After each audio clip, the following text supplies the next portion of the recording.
उधर जैसे मारवाड़ थली की अपेक्षा मैं सोचूं आप लोगों ने बहुत ज़्यादा कोई पुण्य की है, क्योंकि आप लोग सब अग्रवाल परिवार में जन्मे थे, लेकिन आपको फिर ये जैन धर्म मिला। तो इसलिए लगता है कि आपने तो और ही अधिक पुण्य की है, जिसकी वजह से आपको ये ऐसा जैन धर्म मिला। और जैन धर्म अपने आप में एक महत्वपूर्ण धर्म है। ये जैन धर्म किसी व्यक्ति विशेष का नहीं है, ये सबका है। इसको कोई भी व्यक्ति एक्सेप्ट कर सकता है। इसमें कोई जरूरत नहीं कि अग्रवाल है, गुजराती है, सिंधी है, पंजाबी है, सब कोई भी हो, जिसके मन में जो जैन धर्म के रूल है उसका फॉलो करने का मतलब मन में एक संकल्प लेता है, वह व्यक्ति उसको जैन धर्म को अपना सकता है। जैन धर्म के साथ साथ मैं एक चर्चा करने जा रही हूँ कि हम देखते हैं कि हर व्यक्ति अपने धर्म का कुछ न कुछ करता है। और चाहे क्रिश्चियन है वो फ्राइडे को चर्च में जाएगा, एक मुस्लिम है वो भी फ्राइडे को वहाँ जाता है, अपनी वो नमाज पढ़ने के लिए जाता है। और जैसे और भी है, जैसे वैदिक धर्म वाले हैं वो मंदिर में जाते हैं, अपनी पूजा करते हैं, हनुमान जी, राम जी जैसे कुछ भी। लेकिन मैं ये सोचती हूँ कि जैन धर्म वालों को तो कहीं जाने की जरूरत ही नहीं है क्या? कहीं जाने की जरूरत नहीं, जाने की जरूरत नहीं है। लेकिन हम जैन धर्म का क्या जो हमारा मतलब मंत्र है उसका क्या हम फॉलो कर रहे हैं?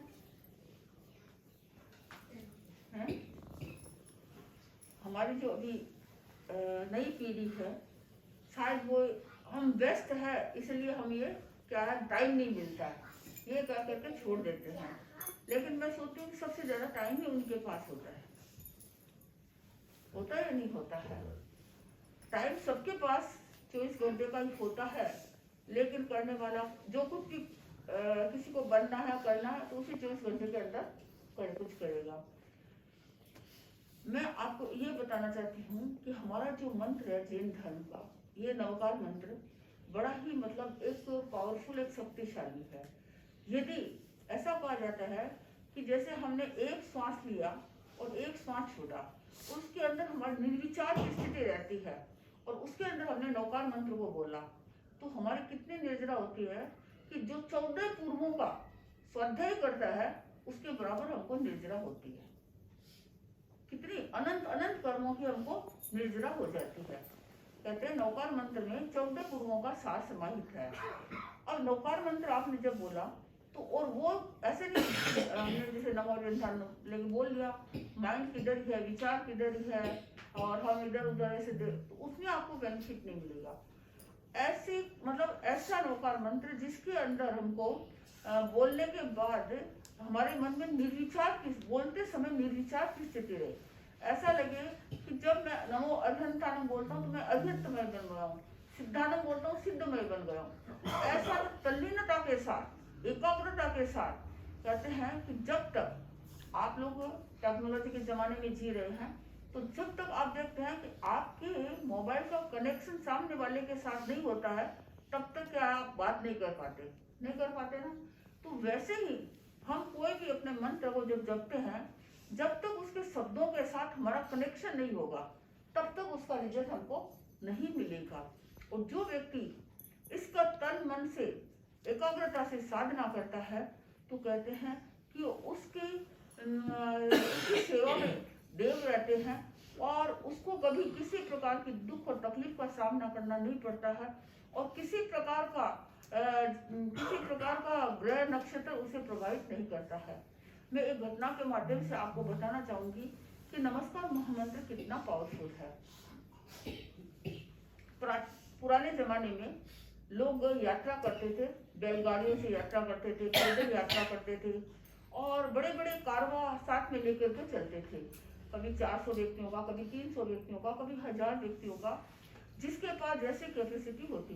गांव का बड़ा सेठ होता, वो पूरी व्यवस्था करता और वो गांव के लोगों को ले जाता, अपने साथ ले जाता और कहता चलो अपन व्यापार करना, जो भी पहले अनाउंस कर देते थे नगरी में कि जो भी व्यापार करना चाहते हैं वो हमारे साथ चल सकते हैं, उनकी सारी रास्ते की व्यवस्था हम करेंगे।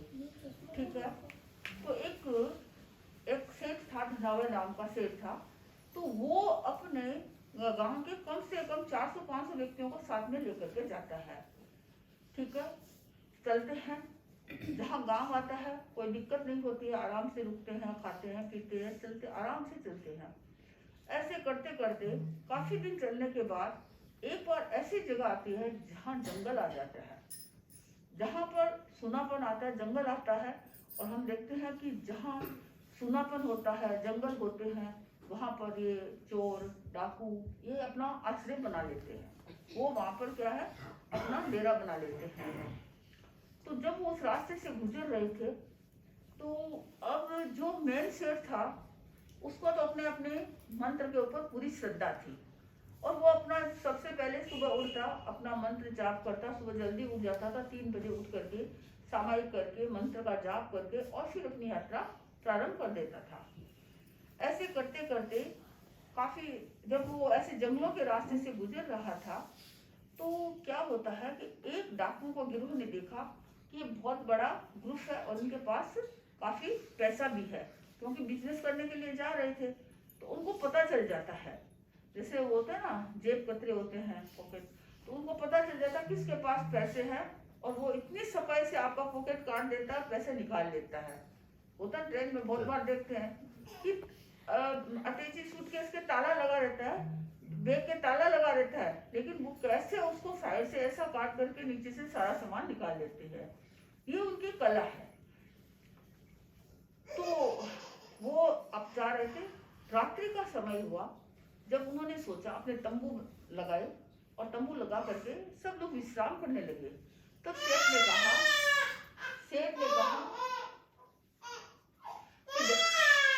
कि देखो आज हम लोग सब जंगल में हैं, सबको क्या है 2-2 घंटे पहरा देना है।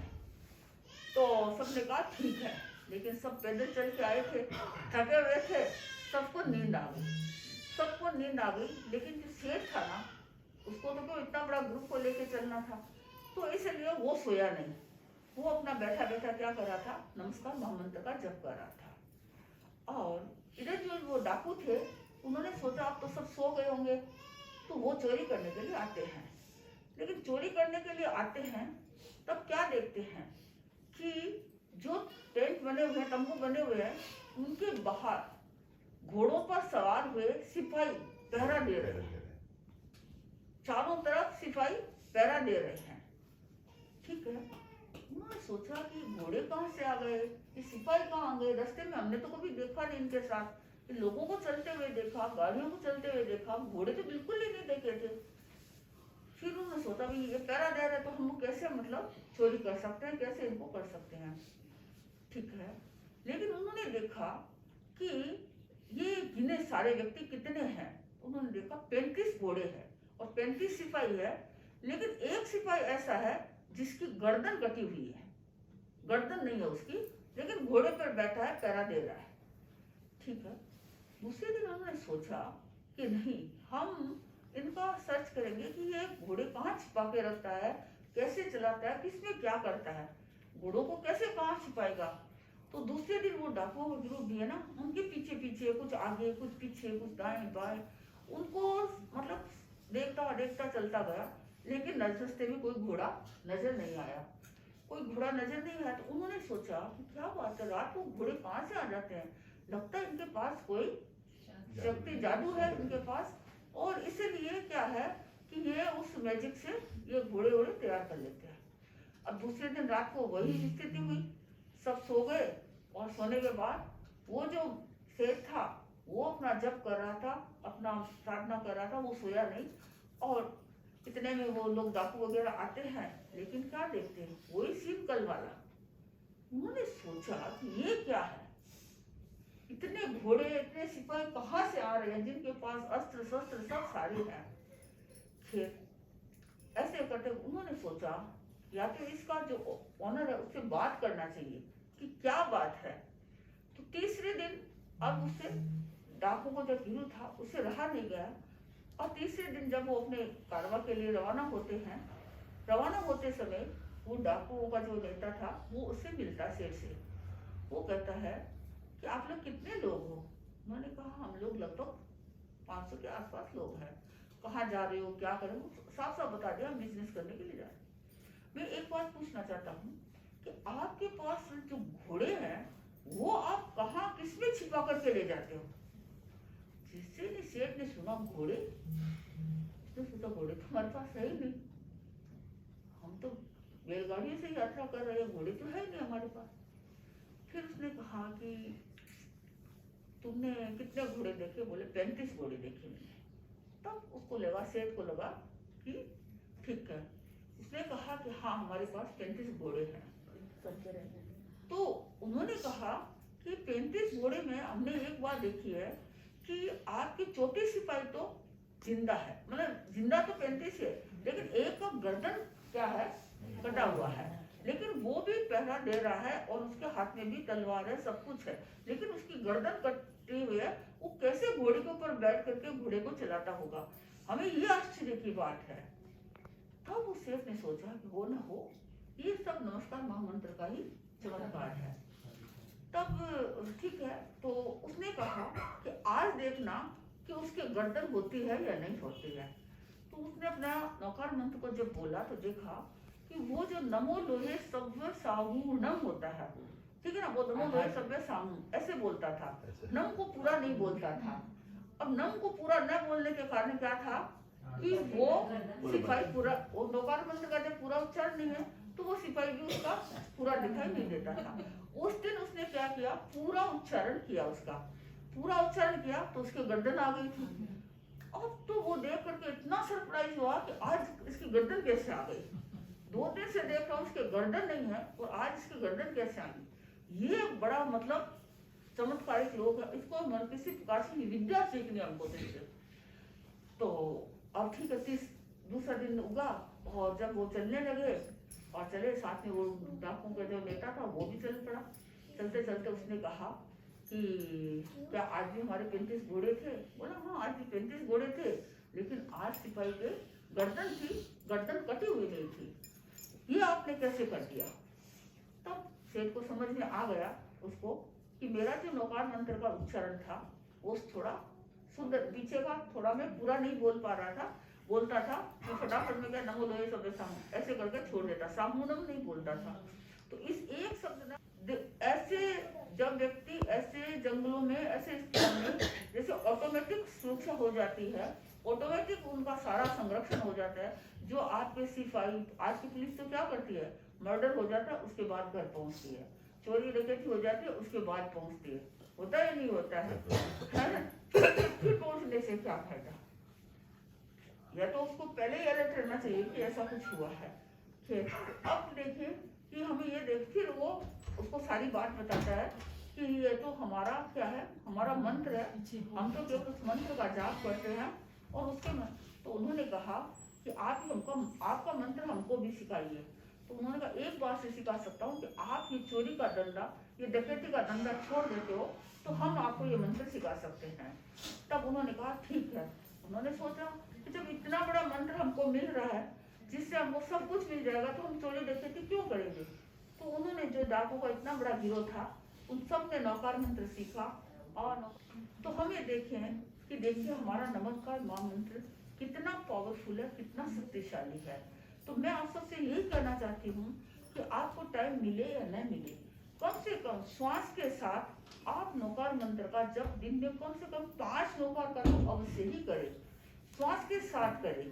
तो इससे आपकी क्या है, धीरे धीरे एकाग्रता बढ़ेगी, तन्मयता बढ़ेगी, तल्लीनता बढ़ेगी और जिसके कारण आपके भीतर में गुड वाइब्रेशन पैदा होंगे और जो नेगेटिव ऊर्जा वो सबसे पहले खत्म होगी।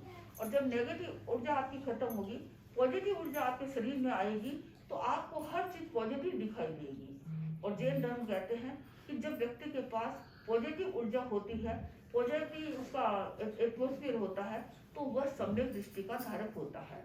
और जिस व्यक्ति की सम्यक दृष्टि होती है वही व्यक्ति अपनी साधना में आगे बढ़ सकता है और अपने परम पद को भी प्राप्त कर सकता है। तो मैं आज यहाँ जाके मूर्तिबाई के घर आए हैं तो हम सब आप लोगों से, क्योंकि ये मैं सोचती हूँ कि कैसे गाँव में ऐसे तो ठीक है सबकी सेपरेट है, लेकिन फिर भी जब जनता राइस मिल का कह देते हैं तो सारा एक हो जाता है तो इसलिए ये एक इतना एक ग्रुप, एक बड़ा परिवार, और इस तो मैं चाहती हूँ कि आप लोग सब इसी प्रकार नमस्कार महामंत्र का जप करके और आपके जीवन में आने वाली विघ्न बाधाओं को दूर करें और आप अपने लक्ष्य को भी प्राप्त करने का प्रयास करेंगे।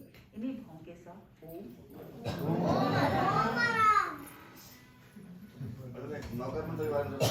सबसे बड़ी बात तो है कि नमो, ये जो शब्द है वो अपने आप में पावरफुल है।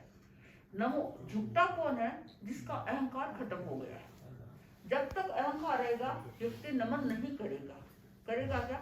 नहीं करेगा। तो सबसे पहले तो जब हम बोलते हैं कि अभियंतों को मेरा नमस्कार है, जब हम कहते हैं अभियंतों को मेरा नमस्कार है, हमारे दोनों हाथ जुड़ जाते हैं और दोनों हाथ जुड़ते ही हमारी विनम्रता की मुद्रा हो जाती है। तो हमारा सबसे पहले अहंकार का विलय होता है और जिस व्यक्ति का अहंकार का विलय होता है वही व्यक्ति क्या है, आगे बढ़ सकता है। तो महाराज जी, दो शब्द हम बोले क्या? है? दो शब्द हम बोले। महाराज जी, मैंने एक बुक में पढ़ा था कि ये जो नमोकार मंत्र है किसी धर्म को, किसी संप्रदाय को वो नहीं करता। नहीं। और किसी भी धर्म के हैं नमो अरहंता ना, मतलब विश्व में जितने भी अरिहंत हैं उनको मैं बता नमस्कार रही नमो। ये बता रही ये जो अपना नमस्कार महामंत्र है, ये कह रही हूँ, ये प्रतिकूल जिनों का नहीं है। इसको कोई भी व्यक्ति, मैंने पहले भी कहा, हर व्यक्ति इसको एक्सेप्ट कर सकता है। ये जैन धर्म नहीं, जन धर्म है। समझ गए ना? ये जैन धर्म नहीं, जन जन का धर्म है। तो जन जन का धर्म है। तो ये जो हमारा इसका इष्ट मंत्र है नौकार मंत्र, इसको कोई भी व्यक्ति एक्सेप्ट कर सकते हैं। मैं आपको बताऊं, आपसे ज्यादा शायद मुस्लिम लोग हैं वो नौकार मंत्र का ज्यादा प्रयोग कर रहे हैं। वो अपनी साधना में, अपने प्रयोगों में ये नौकार मंत्र को बहुत ज्यादा काम ले रहे हैं। और बहुत सारे ऐसे थे जो साधु संतों के काशिद रहे, वो व्याख्यान सुन करके बैठे रहते, नमस्कार महामंत्र का जप करते और करते करते उनको बहुत बड़ी बड़ी उपलब्धियां प्राप्त हो गई। तो कभी कभी हम सोचते हैं कि जो हम हैं वो तो यहीं बैठे और जो नहीं है वो आगे चले जाते हैं। तो जब हम कहते हैं ना नमो अरहंताणम, तो नमो में और एक बार और देखिए, जब हम न बोलते हैं ना, तो न बोलते समय हमारा ये जीभ है तालू पे जाता है। नमो, देखिए आप बोलिए तालू पे। तो जितनी बार जीभ हमारी तालू पर जाएगी तो उतना ही हमारे भीतर में जो कसाई है उस कसाई का खत्म होगा। कसाई खत्म, कसाई यानी क्रोध मान माया लोभ, ठीक है ना? हमारे जो पदार्थों के प्रति आसक्ति है, तो ये सब चीजें क्या है, जितना है वो खत्म होगा। ऐसे भी आचार्य महाप्रभु बहुत सारे ऐसे प्रयोग कराते थे कि अपनी जीभ को तालू पे टच करो, अपनी जीभ को अधर रखो। आप देखिए, जब अपनी जीभ को अधर रखेंगे, तालू पे लगाएंगे, आपकी निर्विचार की स्थिति हो जाएगी। एक बार आप सब बैठे, मैं एक प्रयोग कराती हूँ आपको, सब सीधे बैठे, अपनी जीभ को पीछे तालू की तरफ टच करें, ऐसे उल्टा जाके तालू की तरफ टच करें उसको। मुंह बंद करेंगे और देखो, और आंख बंद करेंगे और उसमें देखिए कि आपको कोई विचार आ रहा है क्या।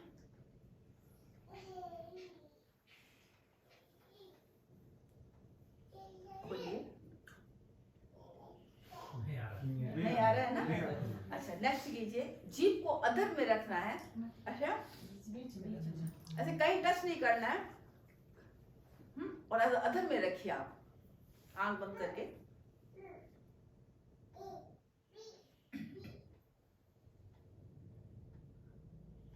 खोलिए आंख। क्या कोई विचार आया? नहीं आया। तीसरा प्रयोग कराती हूँ मैं आपको।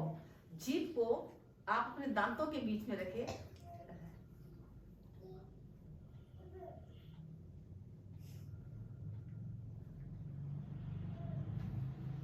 आंख खोलिए। आए कोई विचार? नहीं आए। चौथा एक प्रयोग और कराती हूँ। ये जीभ का अगला नोक है, इसको यहाँ टच करना है, यहाँ दांत की रूट्स पे, समझ गए ना?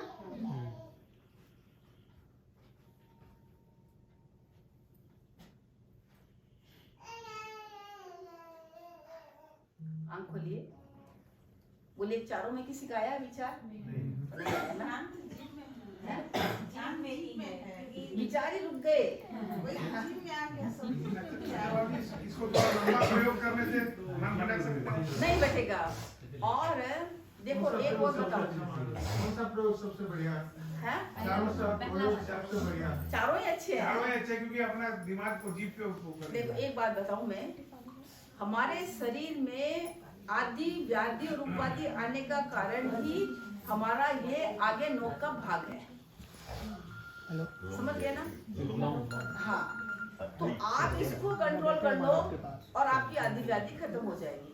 मैंने एक एक्सपेरिमेंट किया था। मेरे को थोड़े दिन पहले एक ऐसा ही कोई सर्वाइकल का पेन हुआ था, और हुआ ऐसा हुआ कि जिसमें मैं रात को 9 बजे अच्छी तरह बैठी हूँ, बैठे बैठे मैं जब अपने बिस्तर पे सोने के लिए गई और जैसे मैंने सोया मुझे ऐसे लगा पूरा ब्रह्मांड घूम रहा है, और मुझे ऐसे लग रहा था कि मेरे प्राण जाने वाले हैं। मैं सोची ऐसा क्या हो गया, अभी तो मैं अच्छी थी, इतनी सी देर में ऐसे क्या हो गया। मैं ऐसे थोड़ी सोची ऐसा क्या हो गया, मैं घबरा गई। लेकिन फिर मैं बैठे होने के बाद मेरे को अच्छा लगा। फिर मैं सोचा अच्छा लगा तो मैं थोड़ी वापस सोई, वापस होते मुझे वापस ऐसा ही लगा। ठीक है, थोड़ी देर ऐसा हुआ, फिर सुबह उठा तो ऐसा लगा शरीर में जैसे कल कुछ खाए नहीं, सकती भी नहीं थी। खैर, फिर मैंने अपने मन से सोचा कि क्या करना चाहिए। मैंने दिन में 8-10 बार इस जीभ वाला प्रयोग किया, ऐसे मैंने ये रूट्स वाला ये प्रयोग किया। और मैं आपको कहूँ टचवुड कि उस दिन का आज का दिन है, मुझे कोई वापस प्रॉब्लम नहीं हुआ। तो आपको स्वस्थ रहना है तो दिन में आप 5-5 मिनट, 2-2 मिनट, 3-3 मिनट जब भी हो इस जीभ को यहाँ पे लगा लो, दांत के आगे तक बांधे। हाँ, ये दांतों की रूट्स पे लगाना है। हाँ, प्रेक्षण ने आपकी क्लास में ये बताया जाता है, जब आप जीभ से तालुए से टच नहीं करें, नीचे टच करें और